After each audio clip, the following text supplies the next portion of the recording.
I've just come back from a trip. I went to London to see friends, and then I also went to Corfu in Greece with some of my friends as well. And I went to the Indy 500 yesterday. Today is Bank Holiday Monday, Memorial Day here in the US, so I've got the day off.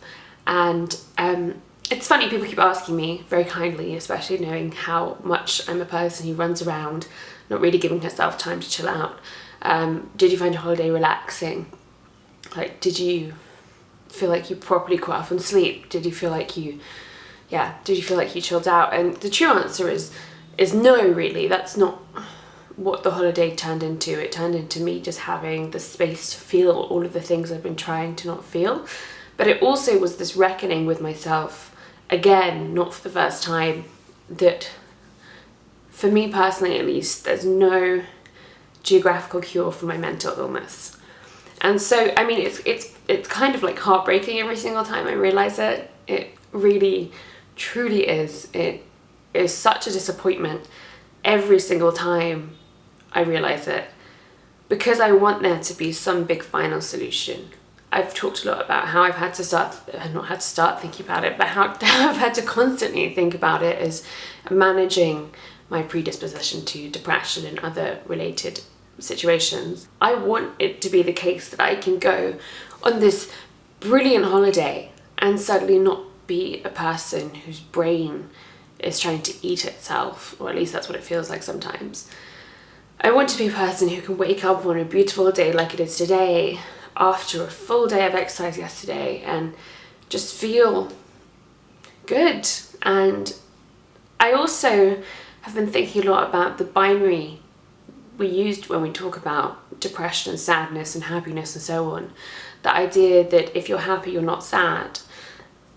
And certainly, I think, if you're happy, you're not depressed. And taken to its extreme, that binary can be used to like punish yourself in some ways or criticize yourself, and especially from the outside, when people who don't have maybe as much of an understanding of it look at it, it can be used to kind of condemn other people. So if you have all of this, why are you still this? Like, how can you possibly be both X and Y at the same time?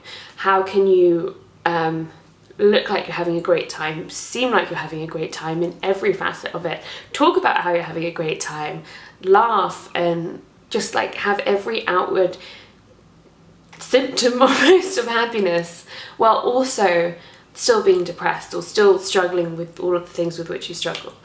And that to me has been a big thing to get my head around, that I can be both, and that more often than not I am both. And while to some extent the sunshine, for example, does help, more hours of light in the day definitely helps for me, more exercise in my life helps for me, eating better helps for me, taking time to prepare food and taking time to exercise, taking time to feel what I feel and talk about it with therapists and friends and so on, that all helps.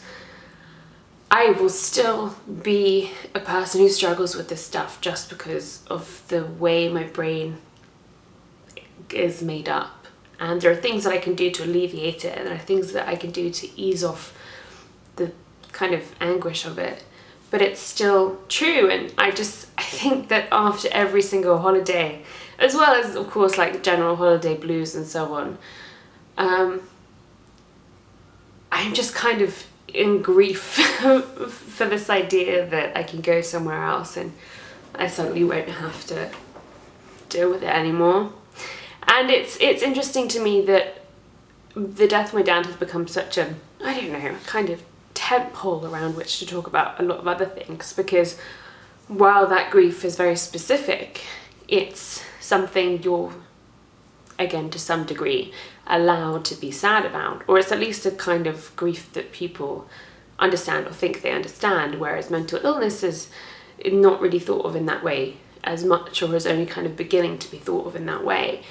So it just contains a lot of other things too. When I talk about grief, there's more vocabulary there, although it's not entirely fleshed out, as I think I touched in my video about option B. But there is a framework that's understood. And I think now we're getting better, although not entirely perfect, at understanding that that's something that sits with you and lives with you for your life and kind of influences it in different ways. And that's the way I think about mental illness as well, you know, and that's kind of the realization I'm having to keep coming back to.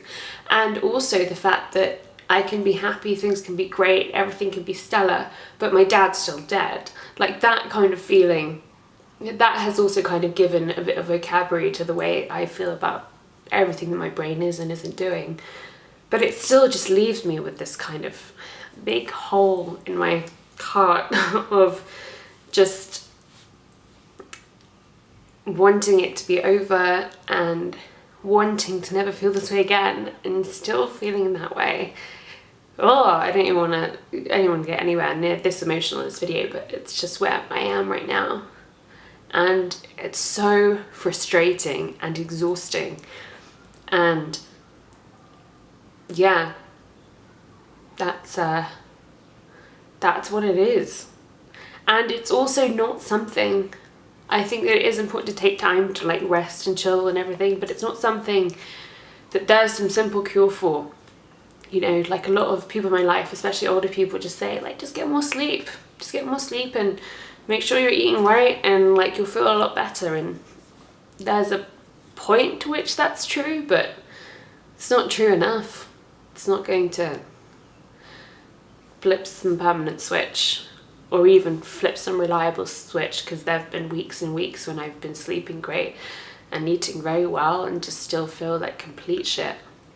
And yeah, understanding that the way we talk about what we're allowed to feel and the way we talk about moods themselves has been helpful for me. And I hope that somewhere in this Monday ramble of someone who's kind of still wrestling with it all, there's been something helpful. But I'd love to hear your thoughts about this. Even if you wildly disagree with me, I would love to hear your thoughts. I've made some videos that are arguably less sad over on other channels lately. I made a video with Daniel Layton, and my video with him is going to go up at some point in the near future when I edit it.